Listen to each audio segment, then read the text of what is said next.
प्रभु, आपके लिए दुग्ध ले आए। रुक जा गोवर्धन, इस दुग्ध पर तुम्हारा नहीं मेरा अधिकार है।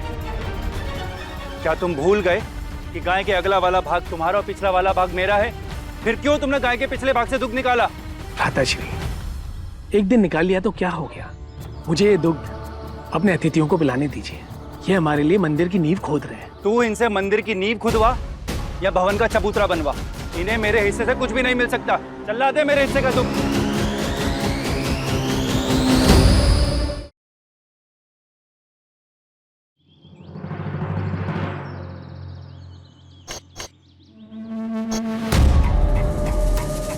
अरे वाह प्रभु, आपने तो यहाँ शिलाओं का अंबार ही लगा दिया, किंतु ये शिलाएं तो मेरे किसी कार्य की नहीं है। मुझे तो 4 कोनों में 4 गहरी नींव चाहिए ताकि मंदिर की भित्त रखी जा सके। हो जाएगा, हो जाएगा। हमारे प्रभु आपके कार्य में लगे हैं।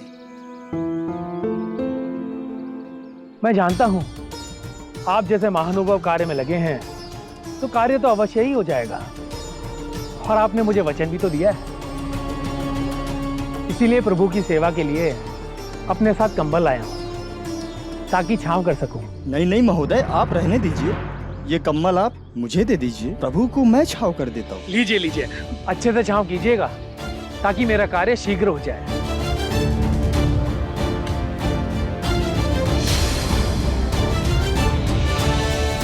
अरे रे,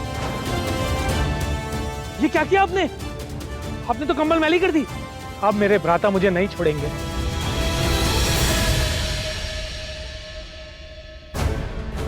क्या हो गया महोदय? ऐसा क्या कर दिया आपने जो आपके भ्राता आप पे कुपित होंगे? कंबल ही तो है, खुल जाएगा। वही तो नहीं कर सकता प्रभु मैं। क्यों? क्योंकि ये कंबल हम दोनों भाइयों का है। इस कंबल को दिन में मैं संभाल कर रखता हूं और मेरे बड़े भ्राता रात में इसे ओढ़कर सोते हैं। ये कैसा विचित्र बंटवारा है? छोड़िए ये सब बातें। आप दोनों को भूख भी लगी होगी ना? अरे वाह महोदय, वाह क्या बात है। अच्छा हुआ कि आपने पूछ लिया। हमें तो लगा कि आप हमें कार्य बताकर भूल गए होंगे। नहीं नहीं, भला मैं आप जैसे भक्तों को भूखा क्यों रखूंगा? मेरा नाम गोवर्धन है। ये सामने ही मेरी कुटिया है। हम दोनों भ्राता वहीं रहते हैं। आप आइए मेरे साथ, मैं आपको भोजन करवाता हूँ। चलिए काकराज, आपका मनपसंद कार्य करने चलते हैं, अर्थात भोजन। जी प्रभु।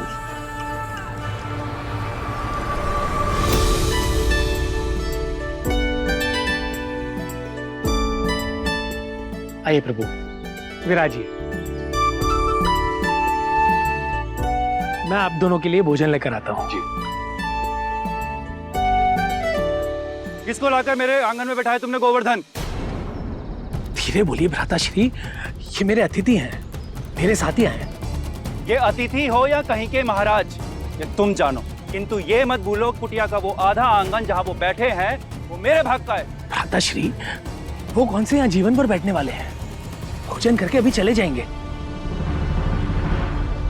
नहीं, इन्हें अभी उठाओ और अपने भाग के आंगन में बैठाकर भोजन कराओ। भ्राताश्री, मेरे आंगन के भाग में तो गाय बंधी है। उचित है, किंतु अधिक देर तक बैठने ना पाए। जी भ्राताश्री, भोजन करके अभी चले जाएंगे। फिर शीघ्रता करो। जी भ्राता। क्षमा कीजिए प्रभु। कोई बात नहीं गोवर्धन जी, आप कष्ट मत कीजिए, हम भोजन कहीं और कर लेंगे। हाँ गोवर्धन जी, हमें भोजन करने में अधिक विलंब हो गया तो आपके भ्राता आप पर क्रुपित हो जाएंगे, इसलिए हम चलते हैं। भोजन न सही प्रभु, दुख तो पीते जाइए। इसमें समय भी कम लगेगा और आप दोनों की थकान भी दूर हो जाएगी। ठीक है गोवर्धन जी, हम आपकी ये प्रार्थना नहीं टालेंगे। जाइए, हमारे लिए दूध ले आइए। जी प्रभु। प्रभु, ये गोवर्धन का भाई सुखानंद तो बहुत ही दुष्ट प्रवृत्ति का है। अपने सगे भाई के साथ ऐसा दुर्व्यवहार कर रहा है। जब मनुष्य के अंदर स्वार्थ और लालच आ जाता है तो स्वार्थी हो जाता है। उसके बाद उसे अपने संगे संबंधी भी नहीं दिखते हैं, वो सिर्फ अपने हित की सोचता है। प्रभु, आपके लिए दुग्ध ले आया। रुक जा गोवर्धन, इस दुग्ध पर तुम्हारा नहीं मेरा अधिकार है। लो प्रभु, अब दुग्ध में भी इनका अधिकार हो गया। क्या तुम भूल गए कि गाय के अगला वाला भाग तुम्हारा और पिछला वाला भाग मेरा है? फिर क्यों तुमने गाय के पिछले भाग से दुग्ध निकाला? भ्राताश्री, एक दिन निकाल लिया तो क्या हो गया? मुझे ये दुग्ध अपने अतिथियों को पिलाने दीजिए। ये हमारे लिए मंदिर की नींव खोद रहे हैं। तू इनसे मंदिर की नींव खुदवा या भवन का चबूतरा बनवा, इन्हें मेरे हिस्से से कुछ भी नहीं मिल सकता। चला दे मेरे हिस्से का दुग्ध। भ्राताश्री, मुझे ये पिलाने दीजिए। मैं तुम्हारी एक भी नहीं सुनूंगा, चाहे तो कितनी भी नाक रगड़ ले आज। भ्राताश्री,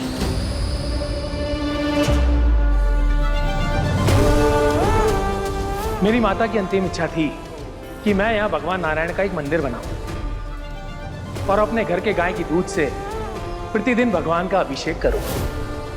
तो गोवर्धन जी हमसे एक नहीं दो समस्या का निदान कराना चाहते हैं काकराज। प्रभु, दो समस्या का निदान? हाँ काकराज, पहली समस्या, मंदिर की नींव जहां खुदवाना चाहते हैं वहां शिलाखंडों का भरमार है, इसलिए नींव खोदना असंभव है। यदि वहां मंदिर बन भी गया तो उस मंदिर में रखी जाने वाली प्रतिमा की पूजा आरंभ नहीं हो सकती। वो कैसे प्रभु? कदाचित आपको स्मरण नहीं हुआ काकराज, जिस गाय के दुग्ध से गोवर्धन प्रतिमा का अभिषेक करना चाहते हैं वो उनके हिस्से में है ही नहीं। इसका अर्थ है प्रभु, हमारे पास एक नहीं दो विकट समस्याएं हैं प्रभु। हाँ काकराज, और हमें एक एक करके इन दोनों समस्याओं का निदान करना होगा। तब तक हम यहां से प्रस्थान नहीं कर सकते। चलिए नींव खोदने चलते हैं, कदाचित कोई समाधान ही मिल जाए।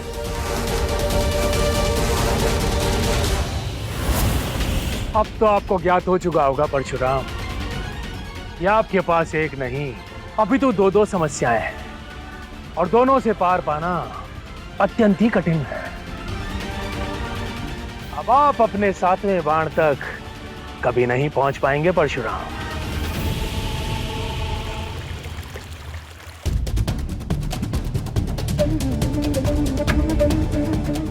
राजगुरु के अनुसार योग्यता में तो ये तीनों असुर कन्याएं एक से बढ़कर एक हैं, किंतु मैं दुविधा में हूँ कि इन तीनों में से किस कन्या का चुनाव मैं अपनी पुत्रवधू के लिए करूँ।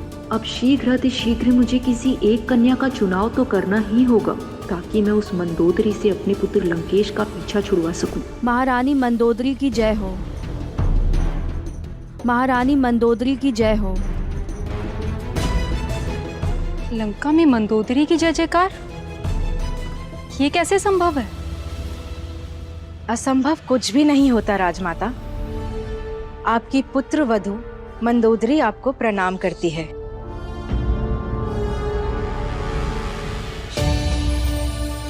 देखिए ना राजमाता, मैं आ गई।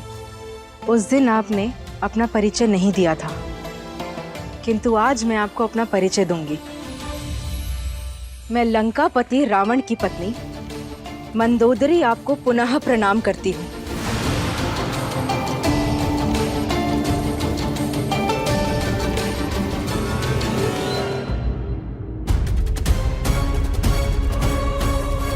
क्या आप अपनी पुत्रवधू को आशीर्वाद नहीं देंगी राजमाता?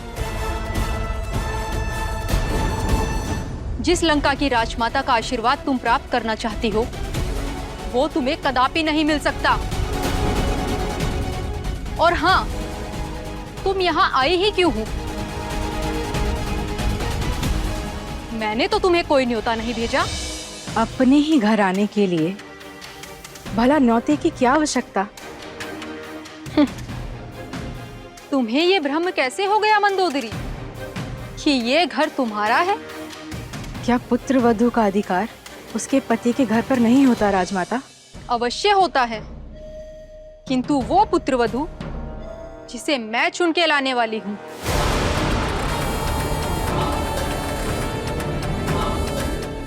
ये आप क्या कह रही हैं राजमाता? वही जो तुम सुन रही हो। अगर विश्वास नहीं है तो ये तीनों कुंडलियां स्वयं ही देख लो। इन तीनों में से ही कोई कन्या होगी जो मेरे पुत्र लंकेश की पत्नी बनेगी। आप यह अनर्थ नहीं कर सकती राजमाता। अनर्थ तो तुमने किया है। मेरे पुत्र लंकेश को अपनी सुंदरता के मोहजाल में फंसाकर तुमने गुपचुप उससे विवाह भी कर लिया। नहीं, ये सत्य नहीं है। स्वामी लंकेश को मैंने विवाह के लिए विवश नहीं किया, अपितु उन्होंने ही मुझे विवाह का प्रस्ताव दिया था। दोष चाहे किसी का भी हो मंदोदरी, किंतु लंका की परंपरा नहीं टूट सकती। इसलिए तुम जहां से आई हो वहीं वापस लौट जाओ। इस राजमहल के नियम के अनुसार तुम्हारा यहाँ पर कोई स्थान नहीं है। आप मेरे साथ ऐसा नहीं कर सकती राजमाता। तुम्हारे इस रुदन का मेरे ऊपर कोई प्रभाव नहीं पड़ने वाला मंदोदरी। छल करने वाले व्यक्ति के लिए मेरे मन में करुणा का कोई स्थान नहीं होता, अपितु क्रोध में दधकती अग्नि होती है। इसलिए तुम अपने ये आंसू उस वाटिका में जाकर बहाओ, जहां पर तुम्हें अपना शेष जीवन एकांत में काटना है। मुझे इस महल के सुख का कोई मोह नहीं। मैं अपना जीवन वन वाटिका में बिता सकती हूँ। जब एक स्त्री के साथ उसका पति होता है तो अपने सारे कष्ट भूल जाती है। मैं भी अपने लंकेश के साथ अपना जीवन वन में बिता लूंगी। किस स्वामी के साथ? वो स्वामी जिसने अपनी माता को उसकी पसंद से विवाह करने का वचन दिया हुआ है।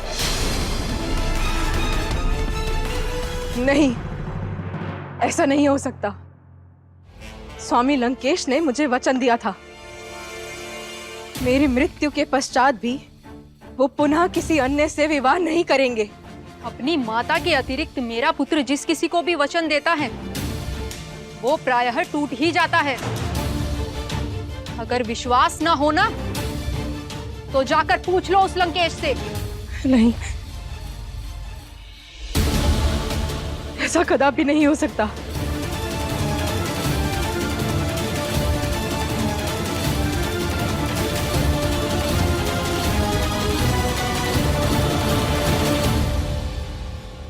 प्रभु, प्रभु, एक समस्या का समाधान तो हुआ नहीं, किंतु दूसरी समस्या का समाधान कैसे करेंगे प्रभु? इस भूमि से तो शिलाखंड तो निकलते ही जा रहे हैं। धैर्य रखिए काकराज, हर संकट का समाधान होता है, बस उसे देखने की दृष्टि होनी चाहिए। मेरा पुतला तुम्हारे पुतले से अधिक सुंदर दिख रहा है मित्र। नहीं, मेरा पुतला अधिक सुंदर है। नहीं, मेरा पुतला सुंदर है। चाहिए तो तुम किसी से भी पूछ सकते हो। तो उचित है तुम्हारे सुंदर पुतले को मैं अभी असुंदर बना देता हूँ। नहीं मित्र, मेरा पुतला दूषित हो जाएगा। मैं यह तो चाहता हूँ। अब मेरा पुतला सुंदर है।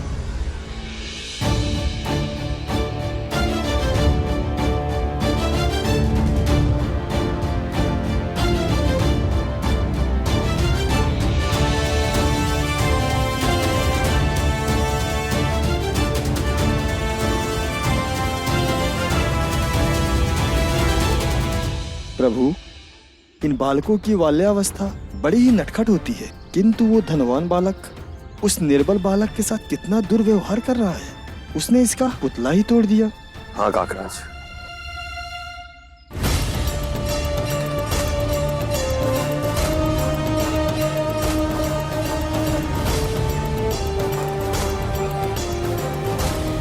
किंतु संकट के समय बुद्धि अति तीव्र चलती।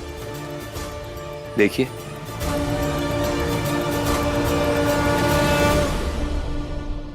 वाह प्रभु, फेंके हुए पत्थर से उस बालक ने तो पुतला ही बना दिया। वो भी ऐसा पुतला बनाया कि कोई उसे तोड़ भी नहीं सकता।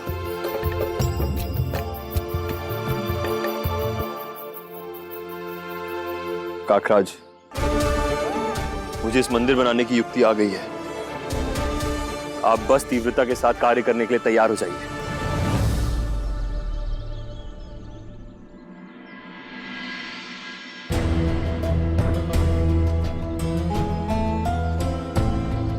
मैं परशुराम जी का मार्ग तो रोक सकता हूं, किंतु उन्हें भूखा रखने का पाप मैं नहीं कर सकता। ये फल खाकर काकराज और परशुराम जी के उदर अवश्य ही बढ़ जाएंगे।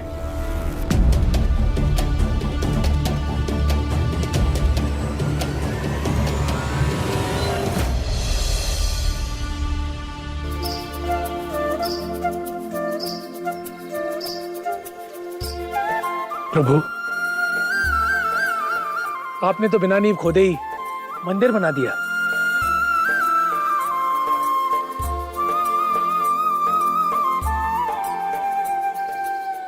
आपके एक समस्या का निवारण तो हो गया है गोवर्धन जी। हाँ प्रभु, मैं भी वही देख रहा हूं। आपका मुख खुला का खुला रह गया ना गोवर्धन जी, मेरा भी ऐसे ही खुला का खुला रह गया था। किंतु आप देखिए मेरे प्रभु ने कैसे इन पत्थरों से मंदिर बना दिया जो इस भूमि से निकले थे। वही मैं देख रहा हूं।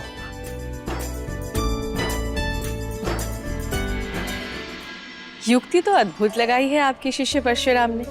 जो शिलाखंड भूमि से निकले उन्हीं पत्थरों से परशुराम ने भव्य मंदिर बना दिया है। देवी, मैंने कहा था कि परशुराम को शनिदेव की इस माया से निकलने के लिए शक्ति की नहीं, युक्ति की आवश्यकता है, और उन्होंने वही किया। किंतु स्वामी, शनिदेव के पास अभी भी दूसरी समस्या है। परशुराम उसका निदान कैसे करेंगे? मुझे अपने परम शिष्य परशुराम पर पूर्ण विश्वास है देवी। आप बस देखते जाइए कैसे दूसरी समस्याओं का निदान करते हैं।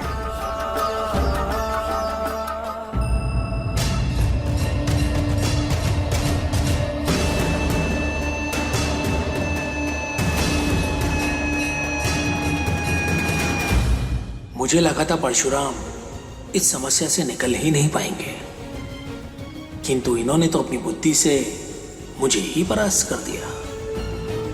किंतु कोई बात नहीं, मेरी दूसरी समस्या का निदान ये कभी नहीं कर पाएंगे।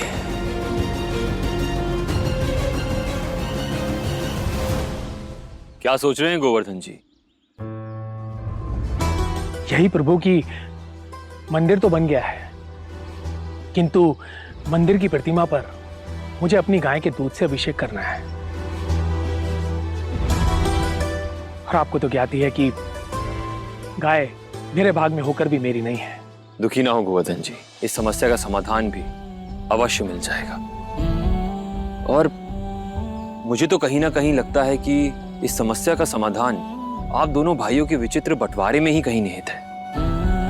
क्या आप मुझे वो कथा बता सकते हैं जहां ये विचित्र बंटवारा हुआ? हाँ हाँ अवश्य प्रभु।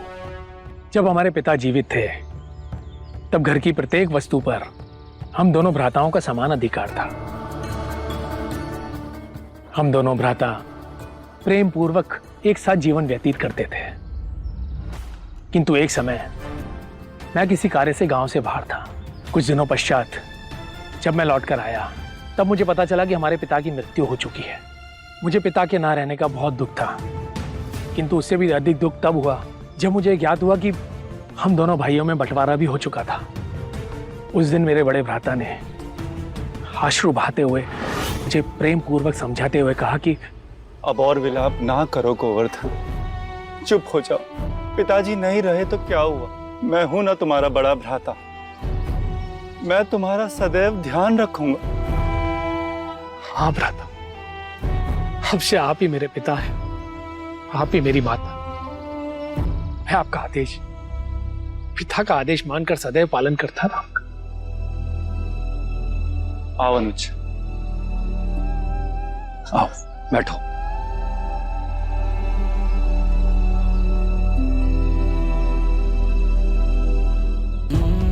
दुनिया में आना जाना तो सभी का लगा रहेगा गोवर्धन, और एक दिन तुम्हें भी और मुझे भी जाना है।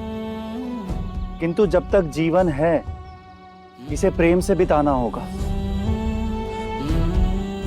और प्रेम सदा बना रहे ये सोचकर हमारे पिता मृत्यु पूर्व ही हम दोनों का बंटवारा कर गए हैं।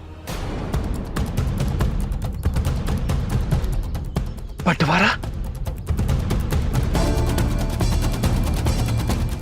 कैसा बंटवारा कर गए हैं पिताजी भ्राता? भौतिक जीवन में जो वस्तुएं काम आती हैं उनका बंटवारा हो चुका है गोवर्धन। जैसे कि ये कुटिया, खेत, खलिहान, गाय और कंबल। नहीं नहीं भ्राता, मैं किसी भी वस्तु का बंटवारा नहीं करूंगा। हमारा रक्त एक है तो ये वस्तुएं भी एक ही रहेंगी। मैं इनके टुकड़े नहीं देख सकता भ्राता, नहीं देख सकता।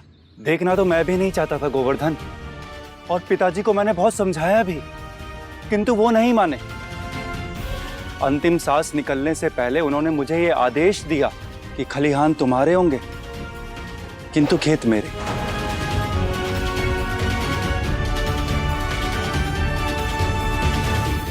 बिना खेतों के फसल कहाँ होगी?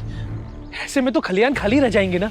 ये मैं क्या जानूं गोवर्धन, ये तो पिताजी ही जानते होंगे। मैंने तो खेत के साथ साथ पूरा खलिहान भी तुम्हें देने के लिए कहा था, किंतु वो नहीं माने। और सुनो, ये कुटिया भी आधी मेरी और आधी तुम्हारी, और ये आंगन भी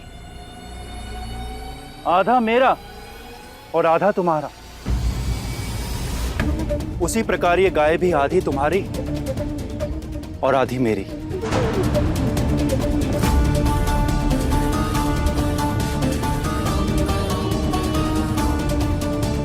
किंतु भ्राता, गाय का दूध तो आधा आधा बढ़ सकता है, किंतु गाय कैसे आधी आधी बढ़ सकती है? ये तो पिताजी ही जाने गोवर्धन। मरते मरते वो मुझे ये आदेश दे गए कि गाय के मुंह वाला भाग तुम्हारा और थन वाला भाग मेरा।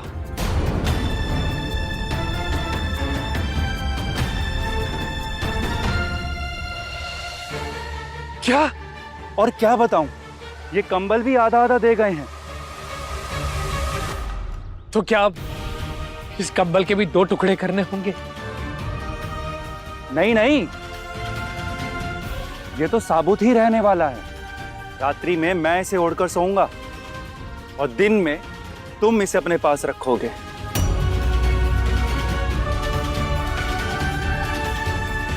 किंतु भ्राता, ठंडी तो रात्रि में अधिक पड़ती है। रात्रि में मुझे ठंडी लगेगी तो मैं क्या करूंगा? ये मैं क्या जानूं मेरे अनुज। मैं तो सिर्फ इतना जानता हूं कि हमें हर स्थिति में पिताजी के आदेश का पालन करना है, जिससे उनकी आत्मा को शांति प्राप्त हो सके।